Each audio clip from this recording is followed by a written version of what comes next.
Wangeela Yohaannis boqonnaa 18 kutaa lammaffaa jalqabna.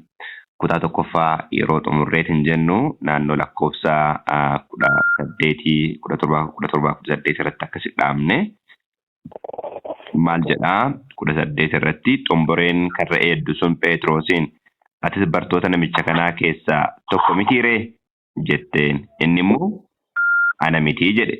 Isteeppii jalqabaati kun lakkoofsa 18 irraa in dhaamota waan tureef hojjettoonnii fi eegdonni ibidda cilaatti qabsiisanii ijaajjanii in qaammatu turan. Phexros isaaniin wajjin dhaabatee in qaammata ture. Amma of eeggannaa Phexrosiif kennee ture. Of eeggannaan Phexrosiif kennu otoo lukkuun eegiin si'a sadii meeqa maal na gootaadha? Si'a sadii na waaqattaadha. Yeroo of eeggannaa kana Kiristoos kennuuf Phaawulos gara Phexros gara ofiitti midhachuu caalaa konfidensii qofa ofii irratti. Konfidensii jechuun ofitti amanamummaa ofii qabu qofa irratti xiyyeeffatee aangoon kumaa maal sin godhu qofa jechuu irratti xiyyeeffatee aangoon kumaa sin ganuu ka jedhu qofa irratti xiyyeeffate dhaabatee of hin laalle jechuudha. 19 irraa hangafni lubichaa yemmus Yesuusiin waa'ee bartoota isaatii fi waa'ee barsiisa isaatii gaafate. Yesuus immoo deebisee ani mul'inatti biyya lafaatti dubbadheera jedheen. Dubbiin guddaan boqonnaa 18 irra laallu kuni waa baay'eedhaaf maalidha? Bu'uuradha. Waa baay'eedhaaf bu'uuradha. Sababni isaa Kiristoos waa'ee amantii yeroo nu dubbatu ifa dubbata jechuudha. Waa'ee tokkummaa yeroo nu dubbatu ifa nu dubbata jechuudha. Argitanii? Waa'ee ija godhachuudhaaf boqonnaa 15 irra nu dubbatu ifa nu dubbata jechuudha. Wanti inni hir'ise hin jiru jechuudha. Kanaaf barumsa Kiristoosiitii fi barumsa seexanaa wanti jennuuf kana. Barumsa seexanaa wanti Kiristoos barsiise barumsa Kiristoosiiti bakka. Nu lafa kanarra wanti ittiin jiran waan Kiristoos jedhee barsiise malee achiin booddee kanatu ta'e yookaan ammoo ebalu kana jedhee caala barumsi Kiristoosii bu'uura. Duuka buutonni illee Phaawulos illee barumsuma Kiristoosii irratti. Kanaaf macaafni qulqulluun maal jedhaa? Hundee dur dhaabame malee eenyullee hundee bira maal gochuu hin danda'u? Kaayuu hin danda'u. Hundeen dur kaame sun eenyunni Kiristoos Yesuus ilma Waaqayyooti. Tokkoffaa Qorontos boqonnaa 3 lakkoofsa 11. Kanaaf Kiristoos waan dubbatu hundumaa ifa dubbateera jechuudha. Yesuus immoo deebisee an mul'inatti biyya lafaatti dubbadheera. Yeroo hundumaas mana sagadaa fi mana qulqullummaa iddoo Yihuudoonni hundinuu itti wal ga'anitti maal godheera? Barsiiseera. Dhoksaattis waan tokkollee maal hin goone jedhe. Dhoksaatti waan tokkollee hin dubbanne jedhe. Mana sagadaa keessatti dubbadheera. Kanaaf warra dhaganii hubatan maal godhi?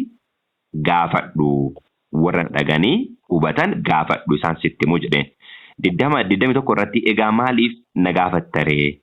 Wannan isaaniin jedhe warra na dhagaan gaafadhu. Isaan wannan jedheen maal godhu jedheen? Hin beeku jedheen. Kanaaf maaliif na gaafattaa? Waan isaaniin jedhe warra na dhagaan gaafadhu jedheen. Warra na dhagee gaafadhu jedheen. Ammallee macaafni qulqulluun jedha kitaaba raajii irraa torban kana waa wayii poostii godhee ture. Macaafa qulqulluu akka sagalee waaqa jiraataatitti namoota fudhatan qofatu Kiristoosii wajjin hojjechuu yookaan immoo barattoota dhugaa jedhamuu kan danda'an namoota macaafa qulqulluu akka sagalee waaqaa fudhatan sagalee waaqaatti fudhatan qofadha. Sagalee waaqaa jechuun fakkeenyaaf amma yeroo isin dubbadhu sagalee kiyya sagalee tibbeessuu isin dubbataa. Yeroo fakkeenyaaf bakaasuu jedhee yeroo dubbadhu sagalee isaanii dhaga'an ammoo. Akka sagalee waaqaatitti macaafa qulqulluu maal gochuu qabna jedha fudhachuu danda'u qabna. Namoota macaafa qulqulluu akka sagalee waaqaatti fudhatan qofatu barattoota dhugaa jedhama. Barattoota dhugaa kan jedhaman isaan qofa jedha. Kanaaf nama isa dhagaan gaafadha jedhu adhallee namoota Kiristoosiin dhaga'antu dubbii isaa dubbachuu danda'a. Namoota Kiristoosiin dhaga'an jechuun maal jechuudha?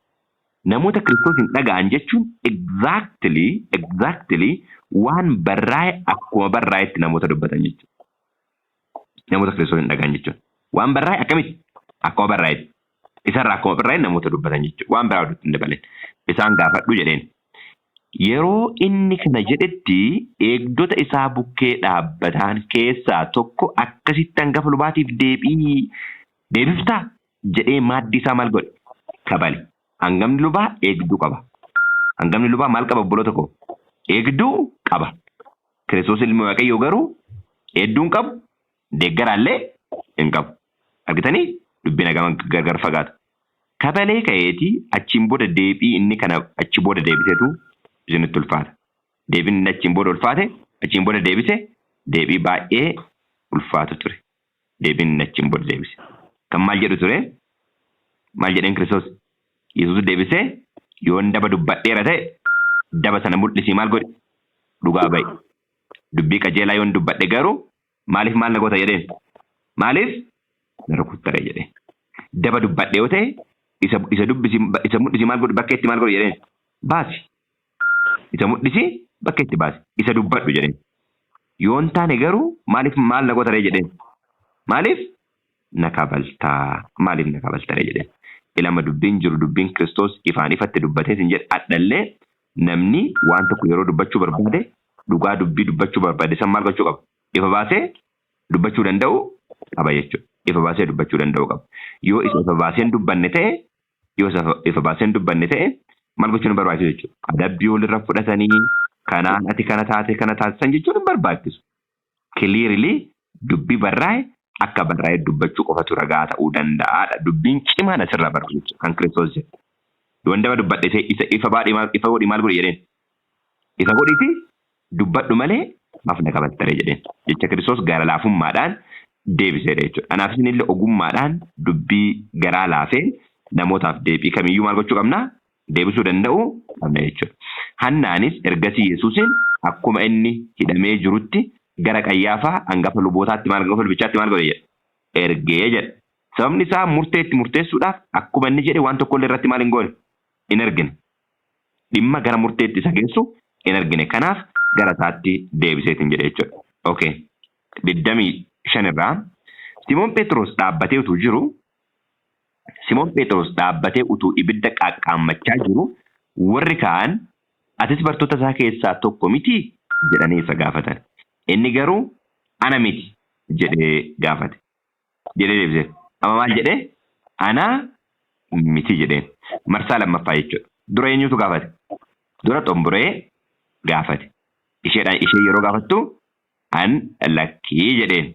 Ammallee deebisee ana miti jedheen. Eeshi 26. Hojjetoota hangafa lubootaa keessaa tokkos firri isaa Phexros gurra isaa kute. Isa wajjin iddoo dhaaba sanaa keessatti an sin argine jedheen. Phexros garuu ammas hin gane. Yemmus indaaqoon maal goote jedha? Iyyitee jedha.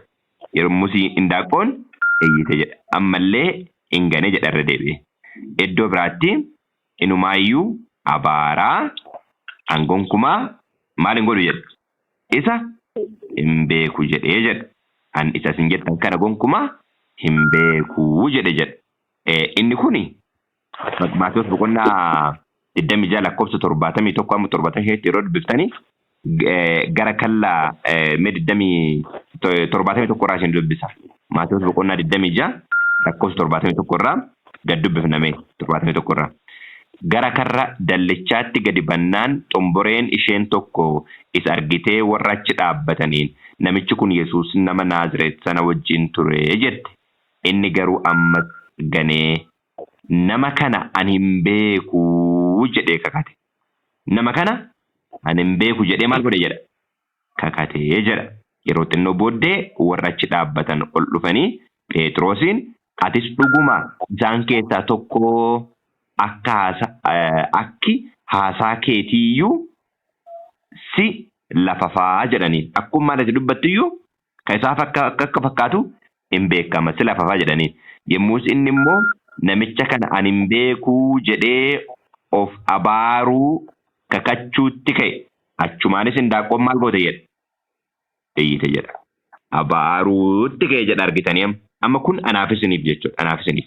Adeemsa Kiristoosii wajjin deemnu keessatti amma eessaatti deemuudhaaf qophoofneerraan gaafii guddaaniif deebii kennuu qabnudha jechuudha. Amma eessaatti deemuudhaaf qophoofneerra. Amma jireenya keenya gannutti immoo amma tariitii haalli mijataan jirutti. Kana yaadannaa qabadhaa. Kanaaf Phexros isa wajjin yeroo inni of eeggannaa hundumaa kennuufi baay'ee Phexrosin illee seexana jedheeraan Kiristoos Yihuudaan illee seexana maal godheeraan? Seexana jedheeraan. Lachan isaaniitu nu jedheeraan. Garuu yeroo hundumaa isaan lachiinuu yeroo jedhe isaanii nu hin taane yaada isaan keessa jiruun maal godhe? Seexana jedheen. Sababni isaa seexanni sammuu isaanii maal godhee waan tureef? To'atee waan tureef. Yeroo kana dhaabbatanii of ilaaluun baay'ee barbaachisaa ture. Nullee akka kiristaanatti dhaabbannee of ilaaluu qabna haala kamiin keessatti iyyuu. Ergasii Yesuus mana Qayyaafaatii gara mana mootummaa warra Roomaa lafa inni biyya bulchu jiruutti geessan. Yeroo isaas ganama barii ture. Warri Yihuudotaa ofii isaanii hoolaa Faasikaa nyaachuudhaaf of hin eeggatu waan turaniif akka hin xuroofneef mana mootummaa warra Roomaa sana maal hin goone jedha. Illeen maaf mana mootummaa warra Roomaa illee beektu? Mana sayyoo seenan maal ta'u? Hin xuraa'u. Argitanii amma isaan qulqullummaa ofii isaanii sagam akka eeggatan amma levelii kana eegu jechuudha. Mana namaa illee gaa waan hin garuu immoo eenyuun ajjeesuudhaaf deemaa jiran? Fayyisaa Yesuusin ajjeesuuf deemaa jiran. Ilaalamee dubbii. Kanaaf Philaaxoos gara isaaniitti gadi bu'ee wanti isin namicha kana irratti hadheessitani maalii jedheen. Isaan immoo deebisanii utuu inni kun nama hamaa hojjete ta'uu dhabaate nu sitti dabarsinee isa maal hin goonu jedhani. Illaan nu turre jedhani. Utuu namichi kun maal ta'uu baate? Utuu namichi kun nama hamaa ta'uu baate sitti dabarsinee isa maal hin goonu? Isa illaan nu turre jedhaniin. Philaaxoos immoo isinumti isa fudhadhaa. Dhaqaatii akka seera keessaniitti isatti maal godhaa jedheen? Faradaa. Isaaniin jedhe. Warri Yihuudotaa garuu nuyi nama tokkollee ajjeesuuf seerri nuuf maal hin godhu jedhanii.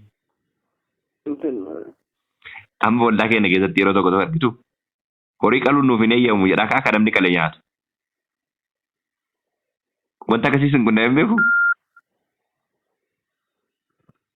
Naannoo keenyatti obboleessa abbaa kootu jira. Qaluun nuuf hin eeyyamamu jedhanii ofii ammoo kan qalame hin nyaatu. Isa yeroo biraatti deebina ammaaf kanuma qofa irratti xiyyeeffanna. Kiristoosin ajjeesuun nuuf hin eeyyamu jedhan. Ofii ammoo isa ajjeesuudhaaf dabarsanii maal godhaaran? Garaagarummaa qabu? Garaagarummaa qabu isaanii fi warra ajjeesee fi isaan ajjeesee gidduu garaagarummaan jiraa? Garaagarummaan tokko illee hin jiru. Tokkochuma. Dabarsee kan kenneef kan ajjeese illee tokkochuma. Mana hin seenuun xuroofna jedhan. Ofii ajjeesuu nuuf hin eeyyamu jedhan. Ofii immoo dabarsanii isa ajjeesuuf dabarsanii kennan. Kanas Yesuus du'a attamii du'uun akka jiru tuquudhaaf kan inni jedhe akka raawwatamuuf dubbatanii jedha. Argitanii? Philaaxoos yommus gara mana mootummaa sanaatti ol deebi'ee Yesuusin waamsisee ati mooticha Yihuudotaatii jedhee isa gaafate. Yesuus deebisee kana yaaduma keetiin dubbattamoo yookiis warra kaantu waa'ee koo sitti himee jedheen. Philaaxoos immoo anatu Yihuudidha moree saba keetu luboota warra angafootatu anatti dabarsee si kennee ati maal gootee jedheen. Tokkoffaa mootii Yihuudaa akka ta'e ani hin beeku, ani Yihuudii miti. Garuu isaantu dabarsee sitti na kenne waan ta'eef mootii akka ati mootii ofiin jettu akka ati mootii taate isaantu natti hime waadda jedhuuf keessaa qaba. Anyway isaantu dabarsee maal godhee? Anatti si kenne. Yesuus garuu deebisee mootummaan inni kan kooti mootummaa biyya lafaa kanaa miti jedheen. Mootummaan koo mootummaa isaatii miti. Mootummaa biyya lafaa kanaa miti.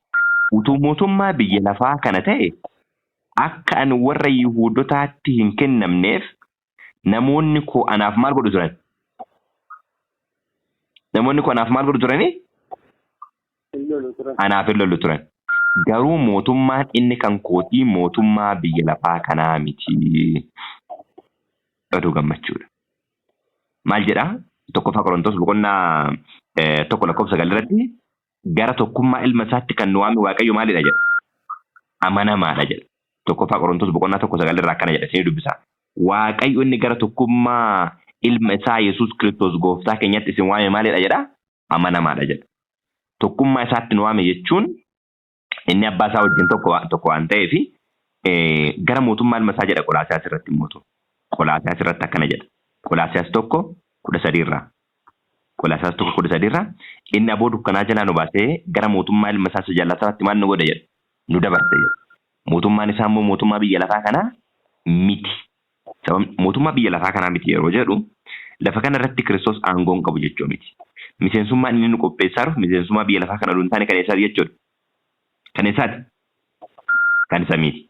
Guyyaa tokko mootiin hangafni mootiin keenya dhufa moo dhufu?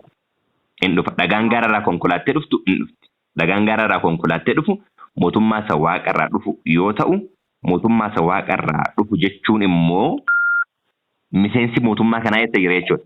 Lafarra jira jechuudha. Kanaaf 144 jiru samii irraa immoo dhufu mootiin jira. Wal fudhatanii isaan hundinuu mootummaa tokko jedhamu. Wal fudhatanii garamitti deemu? Gara samiitti deemu jechuudha. Baay'ee namatti tola. Tole 37 irratti Phiilaaxoos yoos immoo ati mootiidha kaa jedheen. Yesuus deebisee akkan mootii ta'e atiyyuu maal goota jedheen? Atiyyuu hin jetta jedheen. Jalqaba mootummaa eessaa akka inni ta'e ittiin. Mootummaa biyya lafaa kana oduu hin taane kan eessaati jedheen? Kan waaqarraati jedheen. Kan waaqarraati jedheen. Mootummaan kee kan lafaa. Yoo akkas ta'e ati mootiidha kaa jennaan akka mootii ta'e atiyyuu deebifteetta jedheen. Kan lafa kanaatii miti garuu mootummaa waaqarraa akka inni ta'e. Akkan mootii ta'e atiyyuu hin jetta jedheen. Dhugaadhaaf dhugaa ba'uufan maal godhe jedhe? Dhugaadhaaf dhugaa ba'uufan dhaladhe jedheen. Dhugaadhaaf dhugaa baatuun amanamaan eenyuun jechuudha. Isa jechuudha. Kanaaf ergaan Ladooqiyaa keessatti hangafni Ladooqiyaan beekuu qabdu isa kana. Mul'ata boqonnaa 3 lakkoofsa 14. Mul'ata boqonnaa 3 lakkoofsa 14 irratti yeroo jalqabu ergaa Ladooqiyaa isa kana gara ergamaa waldaa Ladooqiyaatti. Ergaa kana isa karaa isaa wanti hundinuu maal ta'e? Ameen ta'e. Isa karaa isaa wanti hundinuu ameen ta'e. Okay, ameen ta'e. Ameen jedhamu yookaan ammoo isa kanaa hundaa ameen jedhamu dhuga baatu isa amanamaa isa dhugaadhaaf maal godhu? Dhugaa ba'u. Isa wanti hundinuu isa wanti Waaqayyo uume hundinuu biraa ka'e sanatu ergee jedhe caati jedhe. Kanaaf Kiristoos waldaa Ladooqiyaa wanti isin beekuu qabdu tokkoffaa wanti hundinuu karaa Kiristoosii maal ta'e uumame. Abbaan karaa ilma isaa maal godhe uume. Tokko kana lammaffaa dhuga baatuun amanamaa inni dhugaaf dhugaa ba'u yookaan ammoo gara dhugaatti isin geessa jennee kan nuti eeggataa jirru qaama biraa qaama hafuura qulqulluu jedhamu dhuun taane hafuura eenyuti? Hafuura Kiristoosiiti. Dhuga baatuun amanamaa inni dhugaaf dhugaa ba'u eenyu waan ta'eef Kiristoosii waan ta'eef gara dhugaatti kan nu geessu hafuura isaati. Gara dhugaatti geeffamni jechuun hafuura keenya hafuura isaa wajjin walii gale jechuudha. Ijoollee Waaqayyoo ta'uun kenna maal ta'e jechuudha? Mirkanaa'e jechuudha. Mirkanaa'e jechuudha. Kanaaf isa dhugaadhaaf dhugaa ba'u. Isa wanti Waaqayyo uume hundinuu biraa ka'e sanatu ergee jedhi caati jedheen. Kanaaf gara Phiilaaxoositti yeroo isin deebise Kiristoositti yeroo isin deebise ati mootiidha kaa jennaani atuu jetteetta jedheen. An dhugaadhaaf dhugaa ba'uufan dhaladhee. Kanumaaf annis gara biyya lafaa dhufee. Inni kan dhugaa ta'e hundinuu sagalee koo maal godha jedheen? Inni kan dhugaa ta'e hundinuu sagalee koo hin dhagaa. Yeroo inni gubbaa irratti gaafatu isaan sagalee koo dhagaan adda isaan gaafadhu jedheen. Yesuus deebisee kana yaaduma maal jedhee lakkoofsa 20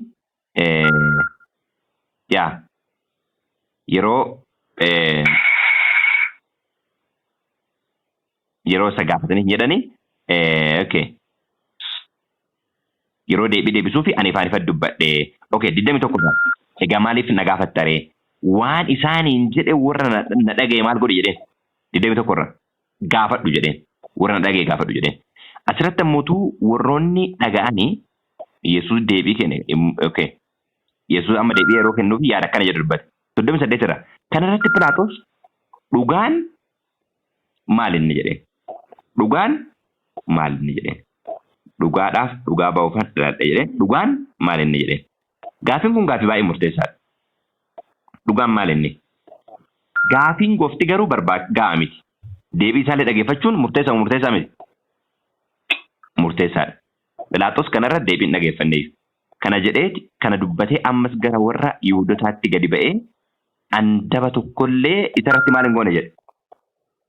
Isarratti hin arguu jedheen. Daba tokkos isarratti hin arguu jedheen.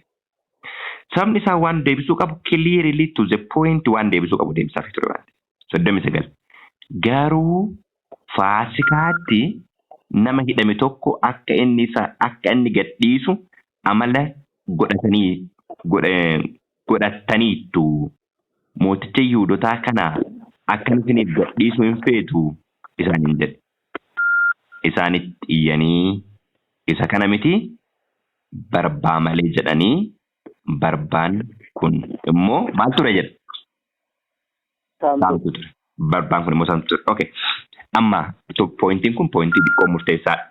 Adhallee namoonni Kiristoos immoo barbaadha ka jedhu namoonni Kiristoos Yesuus ilma Waaqayyoo hin taane eenyuun filataaru jechuudha. Barbaa filataaru. Barbaa filataaru. Maaliif isin hin jedhe fakkaata? Kiristoosii kan biraa ofii isaaniitti maal godhaniiru? Ofii isaanii bocataniiru. Kiristoosiin inni dhugaa inni naaf isiniif jedhee fannifame ilma Waaqa jiraataati. Ilma Waaqa jiraataati. Ani eenyu akka ta'e beektanii yoo anatti amanuu baattan cubbuu keessaniin maal taatu jedhaa ture Kiristoos? Baddu. Cubbuu keessaniin duutu isaaniin jedhaa ture. Adhallee Kiristoosiin yoo filataa hin jiraanne iddoo Kiristoosii barbaa filataarra jechuudha. Kanaafidha ijoollee koo maal godhaa jedhe? Of eeggadhaa. Of eeggadhaa. Mindaa guutuu akka maal gootaniif? Of eeggadhaa mindaa guutuu akka maal taataniif? Akka argattaniif. Ergaa Yohaannis 2:8 akkana jedha. Of eeggadhaa mindaa guutuu akka argattaniif. Kana achi inni itti dadhabdan hundinuu isin dura maal godha? Bada. 9. Namni barsiisa Kiristoositti qabamuu dhiisee kana darbee barsiisu Waaqayyoon biraa hin qabu. Waaqayyoon biraa hin qabu jechuun barbaatu isaaf fannifame yookaan immoo barbaa filate jechuudha. Inni Waaqayyoon biraa qabu abbaa fi ilma biraa qaba. Inni barsiisatti qabamee jiraatu immoo abbaadhaaf ilma of biraa qaba. Waaqayyo gara tokkummaa ilma isaatti nu waame. Kiristoos immoo aniif abbaan koo tokko jedhe. Gaaf dhufeetiin jedhe. Akkuma aniif abbaan tokko taane isaanillee maal ta'an jedhe? Tokko haa ta'an jedhe. Tokkummaa kana keessa of eeggachuu danda'u qabna jechuudha. Kanaaf barbaa jechuun hiikkaan isaa jechi Baraabas or barbaa jedhu hiikkaan isaa maal akka ta'e beektu meeqicha Baraabas jedhu hiikkaa isaa isiniif himu. Baraabas jechuun origin the son of Abba jechuudha. Baraabas an Israel translation Baraabas the son of what? Abba. Okay, Kiristoos jechuun ilma eenyuti? Ilma Waaqaati. Ilma Abbaati. The same maqaa wal fakkaataa qaba hiikkaan isaa. Hiikkaan Baraabas jedhu. Ilma abbaa maqaa jedhu wal fakkaate. Exactly Kiristoosii wal fakkaatee iddoo Kiristoosii kan maal godhaa jiru jechuudha. Kan fudhataa. Iddoo Kiristoosii kan fudhatu. Eenyuun filattu jedhee namootaaf gaafa dhiyaatu namoonni ilma Waaqaati jedhu afaaniin yoo ammoo dhuguma ilma Waaqaati jedhan immoo dhugaa ilma Waaqaati maqaa maal jedhu fudhate malee. Maqaa ilma Waaqaa jedhamu fudhate malee jedhu. Kiristoos hin dhooman nu garuu eenyuuni? Dhugama ilma Waaqaati. Dhugama ilma Waaqaati. Isatti amannee jireenya bara baraa karaa isaa qofa dhufu argachuu akka dandeenyu Waaqayyo kan nageenya nuuf haa eebbisu.